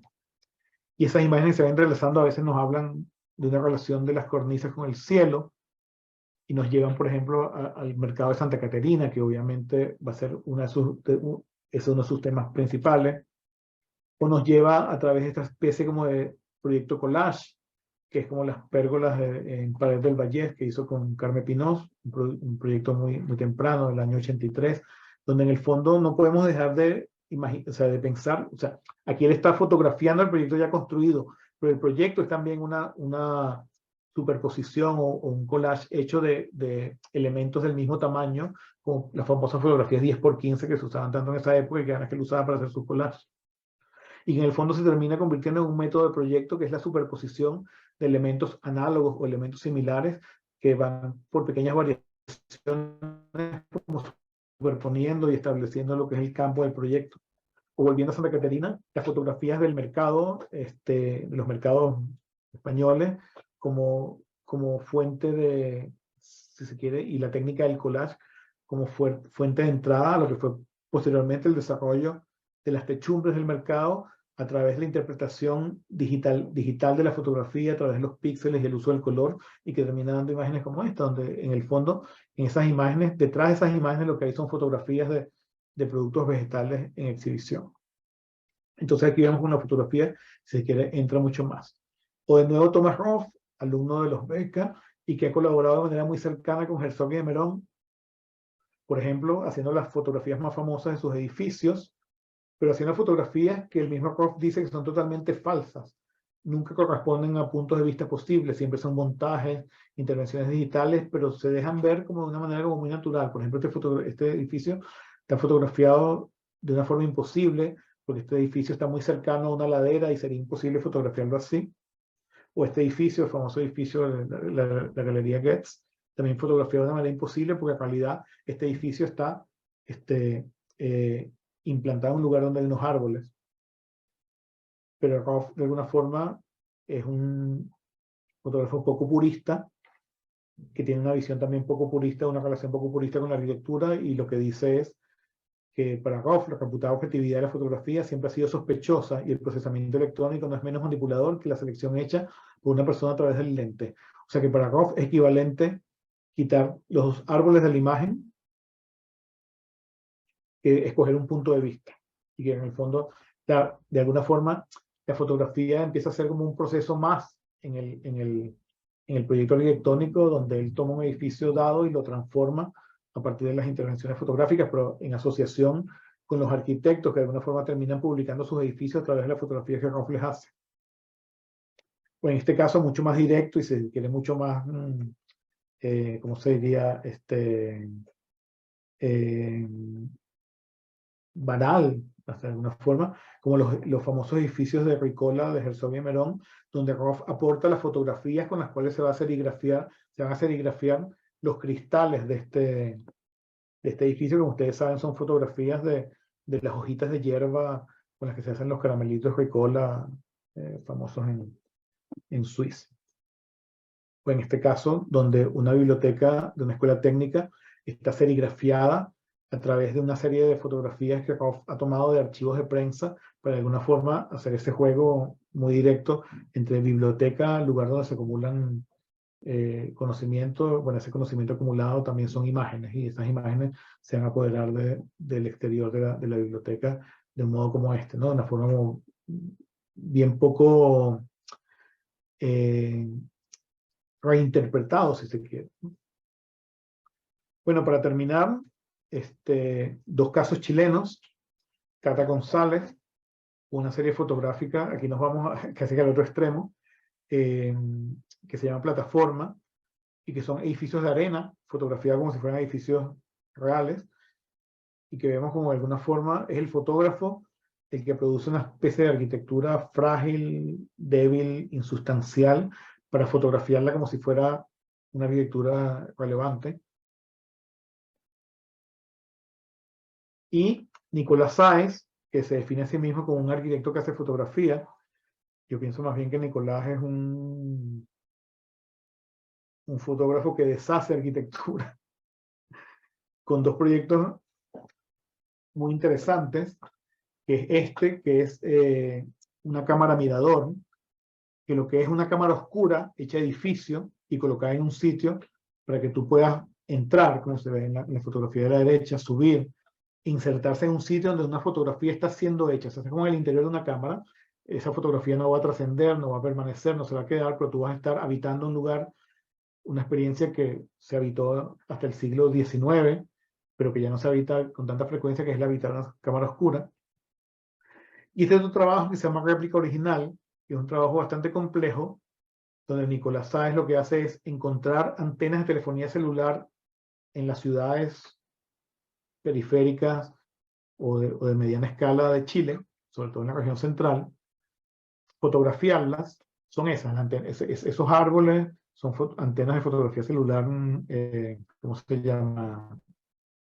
De telefonía celular camuflada, y las camufladas, y convertir habitaciones de viviendas cercanas a esas antenas desde donde la ventana se ve en cámaras oscuras, poniendo un trapo negro, dejando un pequeño hoyo y haciendo que esas antenas de telefonía celular de repente se proyecten al interior de esa habitación, que es lo que vemos a mano derecha. Entonces, en el fondo, y luego fotografiar esa proyección. O sea, es un trabajo bien, bien como de, bueno, como el término lo dice, réplica original, donde él juega permanentemente entre preguntarse cuál es la réplica, cuál es el original, cuál es el objeto, cuál es, qué es lo fotografiado. Lo fotografiado es la antena que se proyecta al interior de la habitación del niño o la fotografía que él hace de esa antena, o incluso yendo más allá, el diorama que él hace a pequeña escala de esa habitación, que es lo que vemos arriba, o la instalación que hace en la calle donde yo me asomo y veo esos dioramas, donde a su vez están enfocados esos dispositivos a la antena y la antena se vuelve a meter dentro de la habitación. O sea, hay todo un juego de cámara oscura donde él introduce un objeto que está en la realidad dentro de un objeto que funciona como una cámara y además va registrando como el proceso donde eso se va acomodando. Y además esto tiene una cantidad de salidas expositivas donde de repente construye un pedazo de la antena en la sala, usa la fotografía, pone los dioramas, pone las cajas estas de observación en la sala de exposición y tiene como distintas salidas. Entonces, bueno, aquí vemos un entretejido mucho más complejo de esas relaciones posibles entre arquitectura, ciudad, fotografía y paisaje. Y eso, no llego a ninguna conclusión, hablé demasiado como siempre, y más bien me gustaría que si hay preguntas o comentarios, los hagamos por el chat o en vivo, no sé cómo quieran, como digan los moderadores. Gracias. Bueno, gracias, José. La verdad es que es sorprendente la cantidad de discursos que hemos podido ver en estos, ¿qué? 60 minutos. Hay algunas preguntas aquí. Bueno, yo quería comentar, antes de dar la palabra a Mauricio, que quiere participar de manera directa, dos cosas que me parecieron importantes, ¿no? Y es como, por ejemplo, en el caso de Schulman y en el caso de Jeff Walls, la mirada es totalmente distinta, ¿no? Porque Schulman, tengo entendido que iba, digamos, montado en un camión una cantidad de objetos de decorado, justamente para llevar a las casas en las que hice Study Houses, cosa de que no hubiera nada, absolutamente nada fuera de orden, ¿no? Mientras que Jeff Walls, digamos, como que alude a la estrategia absolutamente contraria, pues, ¿no? O sea, a él le interesa justamente que nada se había ordenado dentro de una foto o dentro de un espacio que es paradigmático en la arquitectura y que aparentemente pareciera que nunca puede haberse desarreglado. O sea, esa foto es como, de alguna manera, como reveladora, ¿no? Y en ese sentido, bueno, eso habla un poco de la importancia del discurso que tiene para cada fotógrafo, justamente la manera de mirar que tiene, la manera de observar que tiene, que en el caso de todos nosotros es totalmente distinta. Ahora, en base a eso y en base también a la fotografía del japonés, ¿cómo se llama? Sugimoto. Sugimoto. Ujú. Ajá, Sugimoto, ¿cuáles dirías tú que son los discursos más extendidos en la práctica arquitectónica en este momento? Arquitectónica o de fotografía y arquitectura. De fotografía y arquitectura, perdón. Ah, ok. Sí. Mira, oye, no, o sea, yo creo que estamos en o sea, no lo sé, de hecho, estos son como unos apuntes para tratar como de descubrir algo, pues, esto yo les presenté hoy. Yo creo que hay o sea, todo fotógrafo, o sea, bueno, entender un fotógrafo como una persona que tiene una propuesta plástica, conceptual, propositiva, no solamente como un documentalista o como un fotógrafo de prensa, no porque sean menos o más, sino porque alguien que hace fotografía como práctica estética se aprovecha de la situación. O sea, la situación es un instrumento para él crear su obra. Entonces, en estos casos, la arquitectura o sea, hablo de Wall y Sugimoto, la arquitectura es un instrumento. Y en el caso de Schulman o de Storer, la fotografía era un objeto al cual enaltecer, o sea, ellos eran un instrumento para la arquitectura, para que entonces pues, la arquitectura como que trascendiera. Hay algo curioso, o sea, no sé cuáles son los discursos, pero yo creo que el arte contemporáneo además está asignado por lo que se llama la negatividad, o sea, el arte no es arte porque quiera complacer, el arte es arte porque quiere confrontar, porque quiere despertar, porque quiere afectar. Entonces, en ese sentido, pues yo creo que los fotógrafos que trabajan con arquitectura pues necesariamente tienen que confrontar, tienen que afectar, tienen que criticar, tienen que tener un pensamiento, si se quiere, cierta postura también política, en el sentido bueno, de criticar los modos como se hace arquitectura, los modos como como se enaltece la arquitectura, los modos como la arquitectura se despega de las calidades que le circundan, o sea, un poco criticar, como Sugimoto, ese excesivo foco en el objeto arquitectónico y que la manera que él busca de confrontarlo es, bueno, desenfoco ligeramente, o sea, después que me gasté no sé cuántos miles de dólares y me llevé la cámara analógica de, no sé, placa de 30 por 30 y hago la foto, pues lo voy a tomar desenfocada. Y ese tomarla desenfocada es como decirle a los arquitectos, o sea, dejen la obsesión con la objetualidad, dejen la obsesión con la perfección, dejen de estar reificando estos objetos para los mortales no tienen más valor que cualquier otro, y por lo tanto lo que es fotografía se enfoca, o sea, es una interpretación que yo hago, no sé si será real, a pesar de que él es arquitecto además y hace arquitectura, entonces me parece muy curioso. El caso de Schulman y Wall, los dos hacen lo que muchos fotógrafos de arquitectura hacen, que es dirección de arte. Ellos van y amononan los lugares para como quieran que se vean. O sea, Schulman llevaba pedazos de árboles para que colgaran y se vieran, o sea, amoblaba, cambiaba los muebles, o sea, hacía grandes esfuerzos en iluminación también, tratando de obtener como iluminación. O sea, él tiene una fotografía muy famosa de una casa en Los Ángeles que está bien iluminada en todas partes, o sea, afuera, adentro, la vista, o sea, como que hacen enormes esfuerzos y se siguen haciendo enormes esfuerzos en obtener unas fotografías técnicamente perfectas y ambientalmente perfectas. En ese caso, para enaltecer la arquitectura.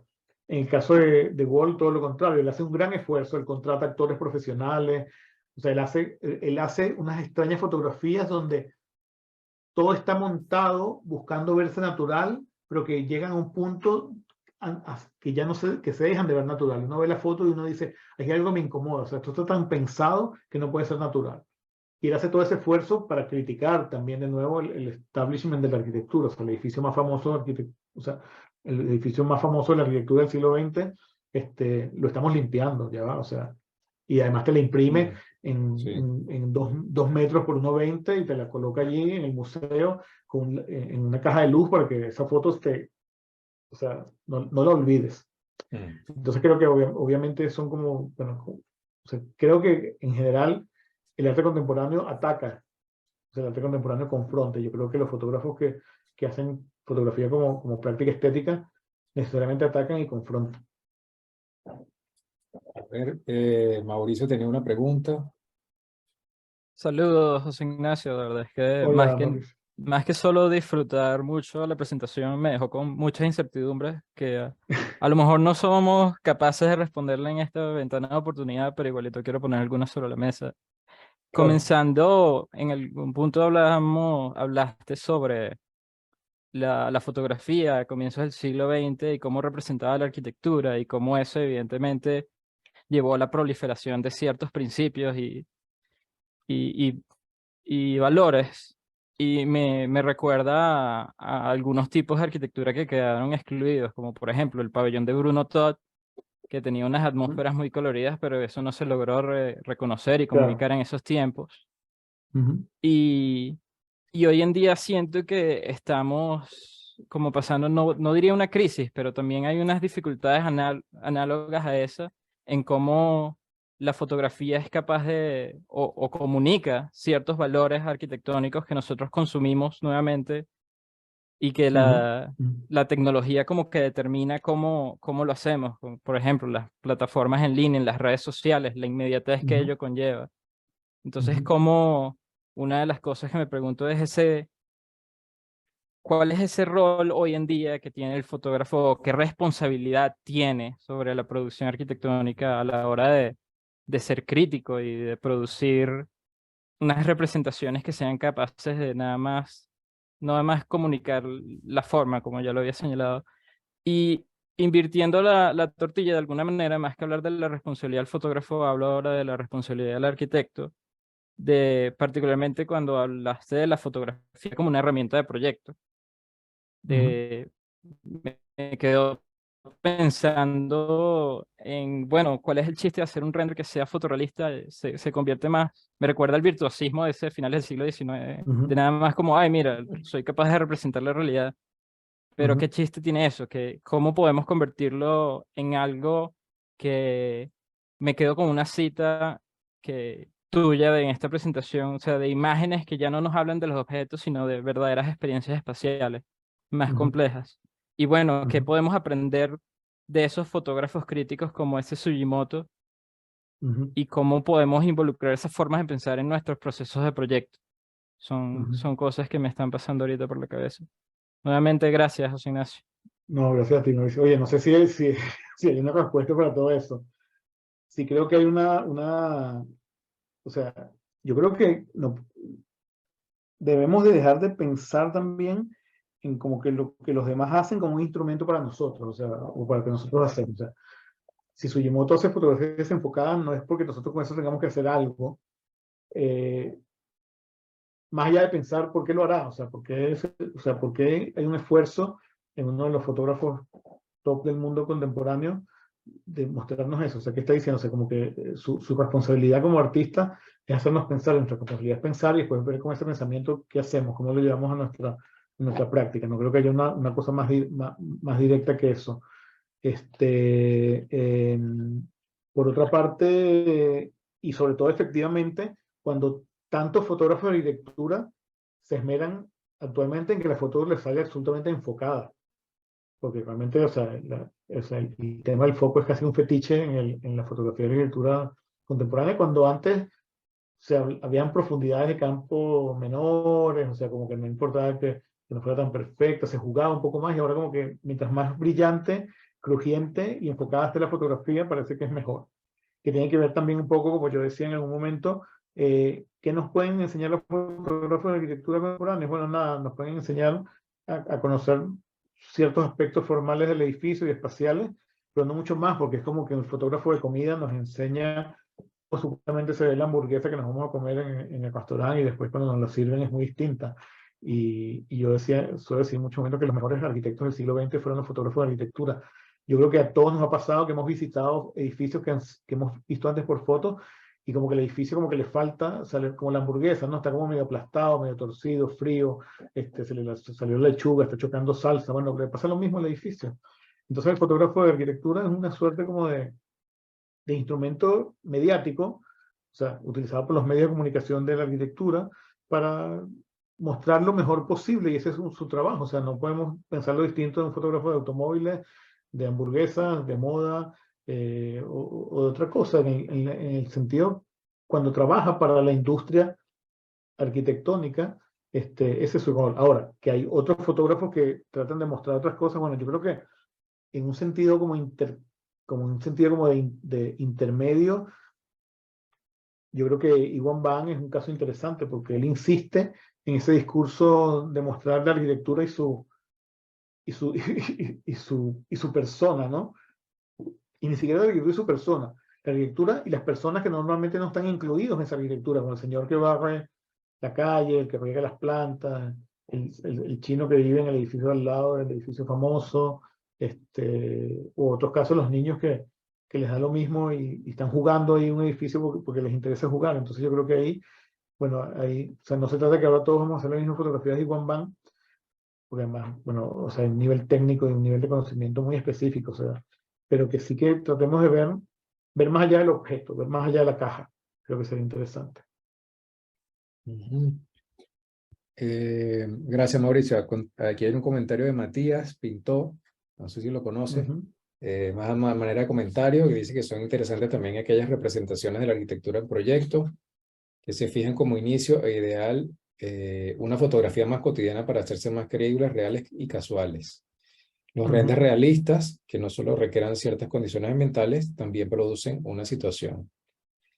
Y luego Valentina Caradona hace la siguiente pregunta. José, a través de este paseo que nos has brindado en la manera, digamos, como la fotografía nos propone mirar, ¿cómo crees que influye el consumo constante que hoy tenemos con la fotografía a través de los medios como Instagram en las propias ideas sobre el espacio? Por un lado se dice que también las nuevas generaciones están expuestas a un consumo de imágenes tan amplio que ya esta imagen no se reconoce igual, no se profundiza sobre ella en la forma que quizás lo hacen aquellos que tenían un banco más limitado, incluso no se sienten agobiados como otras generaciones, como los ejemplos que diste del pabellón. Ujú, ujú. Sí, hay como varias cosas, ¿no? Entre los dos comentarios, porque me quedó pendiente también del anterior, el tema de los renders. Todos conocemos que el render puede ser un producto de interés para transmitir a otros la supuesta realidad de un edificio o un espacio arquitectónico, pero como arquitectos a veces creo que somos un poco soberbios, que en todo el proceso en que pensamos en los edificios no nos interesa mucho pensar en cómo se experiencia ese espacio. O sea, yo pienso que todo el proceso de modelamiento, no solamente del espacio, sino de la iluminación, del clima y del movimiento que nosotros podemos obtener a partir de las herramientas digitales, debería ser algo que se utilice muchísimo más en el proyecto y no en la salida del proyecto. No sé si me explico, aunque eso, bueno, no es fotografía como tal, pero sí tiene como decisiones fotográficas, que es escoger punto de vista, iluminación, etcétera, y que de repente nosotros podríamos ser sinceros y hacer un render con nuestro ojo. O sea, nuestro ojo es muy distinto al ojo de una cámara. O sea, nuestro ojo tiene una amplitud focal, o sea, una longitud focal más o menos de 50 milímetros, pero tiene una visión periférica mayor y una visión de detalle menor. ¿Qué pasa si empezamos a hacer render como realmente miramos? O sea, hacer fotos que sean más como realmente más que fotorrealismo, utilizar el ojo realismo, por ejemplo, en esa representación arquitectónica.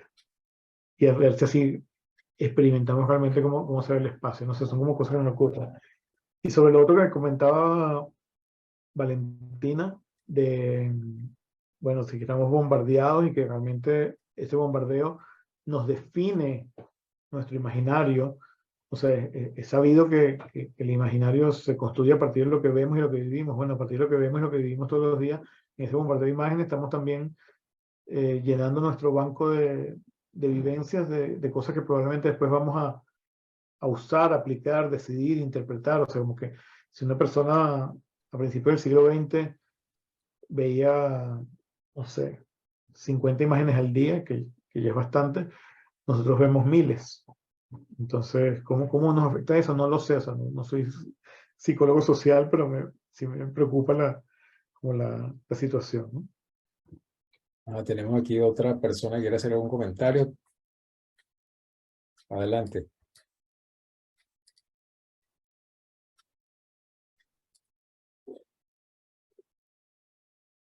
No te escuchamos. Tiene el micrófono.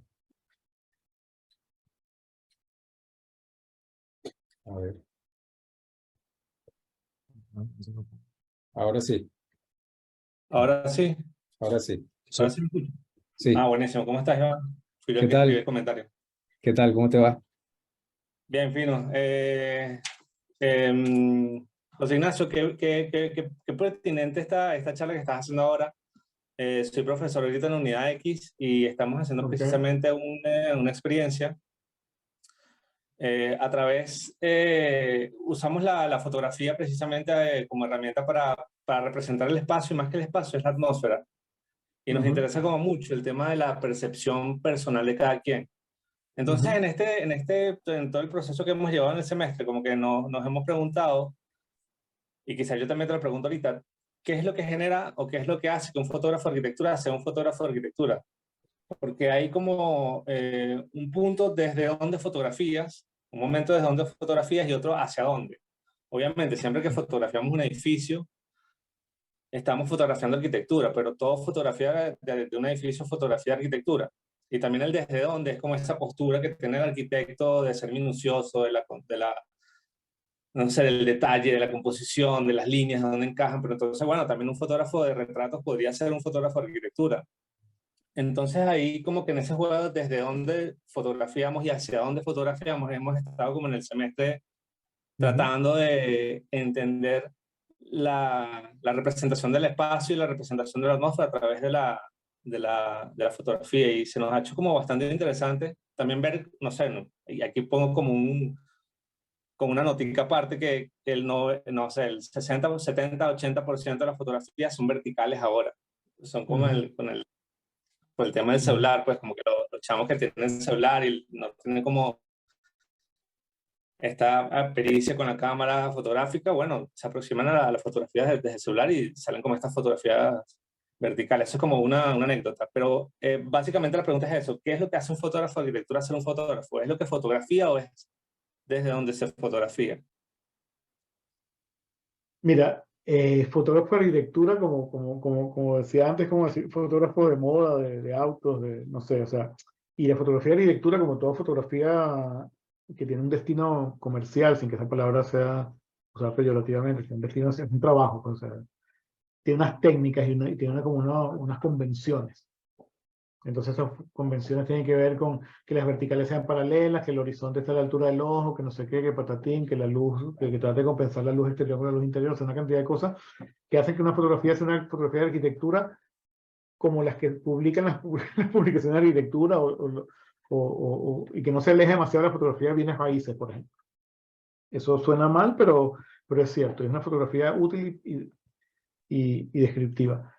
Me parece mucho más interesante cuando tú le preguntas a tus estudiantes o le quieres proponer a tus estudiantes fotografía desde donde tú ves la arquitectura. O sea, no me fotografías como esa fotografía que ves todos los días en la revista o en las páginas web o en plataformas. O sea, trata de hacer un ejercicio tuyo percibiendo la fotografía, la arquitectura a partir de la fotografía y representando esa experiencia espacial de ese modo y a ver qué sale. O sea, por ejemplo, eso que dice del celular y el formato vertical es totalmente cierto y es patético, porque el ser humano es ser humano porque tiene dos ojos y los tiene en una línea horizontal. Y, y, y, y la visión del ser humano es más horizontal que vertical, y de repente estos aparatos nos han trastocado eso, y verdad, o sea, no hay nada más desagradable que un video vertical. Y bueno, la fotografía puede ser vertical a veces, o a veces puede ser horizontal, pero como que hay una deformación del modo de ver a través de ese instrumento que tenemos en las manos. Entonces, por ejemplo, reconocer la horizontalidad, reconocer la visión periférica y la visión de detalle, reconocer una cantidad de cosas, reconocer cómo de repente la luz me afecta, o cómo yo percibo las cosas, el problema de la atención, por ejemplo. O sea, uno como ser humano no se la pasa viendo todo enfocado todo el rato. Uno como ser humano, de repente como que vas como saltando la atención de un lugar a otro, y la experiencia cotidiana se convierte en una cantidad de captación de detalles, en una experiencia como más periférica del espacio, que es menos detallada. O sea, todas esas son cosas que yo no soy experto, pero como que puedo intuir que se pueden preguntar para fotografiar arquitectura y también para proyectar arquitectura. Entonces ahí yo creo que se pueden hacer unos vínculos virtuosos entre eso y dejar de hacer proyectos que lo que busquen en un render salir como top, así, como la imagen congelada, brillante y crujiente a la que estamos acostumbrados. No sé, por ahí se me Buenísimo, ocurre. No gracias. sé. Sí.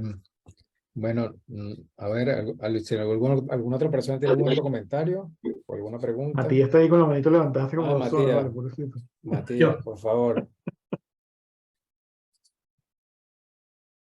Se Estás va. muteado. Ahora, Se muteó solo. ahora, Ahora sí. ahora. Vale. Saludos a todos y a José y a Iván, por supuesto. Un comentario en conexión con lo que había pasado antes por escrito, pero que tiene que ver con todo lo que han dicho. Y son dos extremos distintos. Uno en donde justamente, como, digamos, cuando, si no somos fotógrafos profesionales, pero somos arquitectos, intentamos a veces registrar la experiencia de aquello que hemos proyectado o construido, que es muy interesante porque en algunos casos redescubres cosas que has pensado, confirmas cosas que has anticipado y de repente dices, y a veces te sorprende, ¿no? De determinada situación, efecto o resultado de aquello que has diseñado, producto de la experiencia o del azar, y que terminas registrando, ¿no? Entonces al final, obviamente, en el momento que diseñas estás figurando aquello que va a suceder, pero luego hay cosas que te sorprenden y que luego se convierten en esas fotografías que registras en momentos como muy específicos, ¿no? En el otro extremo, está el ejemplo que decía de los renders, que es muy divertido, porque a mí que me toca hacer proyectos ahora en museografía, que básicamente son experiencia, muchas veces lo que tienes que construir como imagen para convencer sobre algo o para recrear algo que va a suceder, no puedes recurrir simplemente a la cosa arquitectónica, ¿no? Y justo el ejemplo de poner el celular me cayó perfecto porque era, yo recuerdo haber estado haciendo unos renders de un espacio en concreto en el que probablemente lo que era más importante era la dinámica de la gente. Y cómo poner eso en un render que no parezcan las figuritas acartonadas que no traducen ningún tipo de emoción para nada, ¿no? Y se me ocurrió en algún momento algo que resultó muy bueno y era simular, tomando imágenes de alguna parte de internet, que había un grupo de gente que se estaba haciendo una selfie y ese es el primer plano del render. Por lo tanto, en el render aparece una gente que se está haciendo una foto de eso que tú estás poniendo detrás como que no existe todavía. E incluso hice otro luego donde aparece alguien como de espaldas, así con una mano que tiene un teléfono y está fotografiando lo que está en el render y aparece en la imagen en vertical, justo como decían ahora, como si estuviera haciendo la foto. Y fue muy divertido, porque el render en realidad no era la gran cosa, pero lo que funcionó es justamente haber recreado una situación. Y eso terminaba dándose un poco la vuelta, ¿no? Eso es lo que quería contarles. Gracias, Matías. Sí, sí, sí. Gracias. No, yo solamente decir que además de eso, la fotografía es una práctica, o sea, una práctica no en el sentido de una profesión, de una disciplina, una práctica espacial, o sea, es algo que la gente hace todos los días y que de repente va cambiando con el tiempo y que de repente eso que tú dices, bueno, tú como que miraste una práctica cotidiana de la fotografía de que hacen las personas en los lugares y utilizaste esa práctica para empatizar, o sea, para que tu imagen empatizara con las personas que le iban a mirar, porque en el fondo se iban a sentir evidentemente identificados, o sea, que también de nuevo, o sea, se van como cruzando las cosas, ¿no? Aquí hay una pregunta de Billy Joe. Adelante, Billy.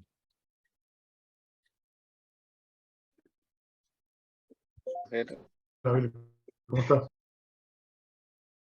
Hola Ignacio, hola Iván, ¿cómo están? Bueno, nada, primero agradecer el paseo que nos acabas de dar por toda esta historia de la fotografía, estuvo en verdad muy bueno. Y la pregunta, porque ya hay cosas que han ido como comentando entre los comentarios y las otras intervenciones, es muy directo con respecto al último punto de de tus categorías de esto de la fotografía para pensar. Según estos estilos fotográficos, no sé, por lo menos nombrar a Hervé o la escuela de Düsseldorf o el estilo de Iwan Bang, que uno termina siendo como más lo social, el otro es como más descontextualizado, el otro muy documental, como muy claro. Como para tus búsquedas y para como tu planteamiento o para ti personalmente, ¿cuál te parece de estos estilos el más instrumental como para tratar de sacarle algo más a la arquitectura? No sé, no tengo ni idea. No sé. O sea, creo que, o sea, como arquitecto, es que no sé, como arquitecto me interesa más la manera es que yo estoy muy contaminado, o sea, ¿verdad? Yo no sé ya. Como fotógrafo, ¿qué te interesa más?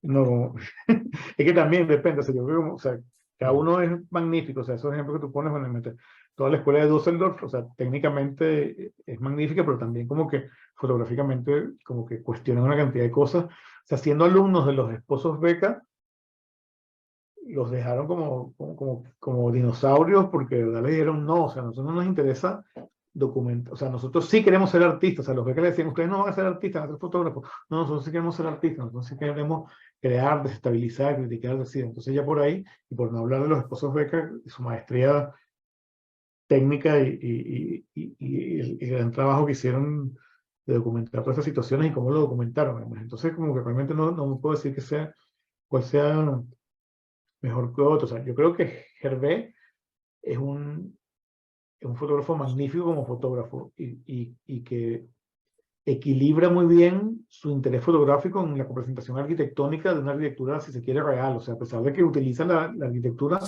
no la desvirtúa, que es lo que muchos otros la pueden hacer, no en el mal sentido, sino como que la hacen invisible. Bueno, Hervé hace visible la arquitectura en un sentido más sensorial, bueno, más humanista también, más como sea, las acciones en el espacio, la interacción del espacio con la luz, o sea, como que hay un sentimiento, hay como, creo que hay una buena, ¿cómo se llama? Un buen balance allí. Bueno, el maestro, ¿no? También.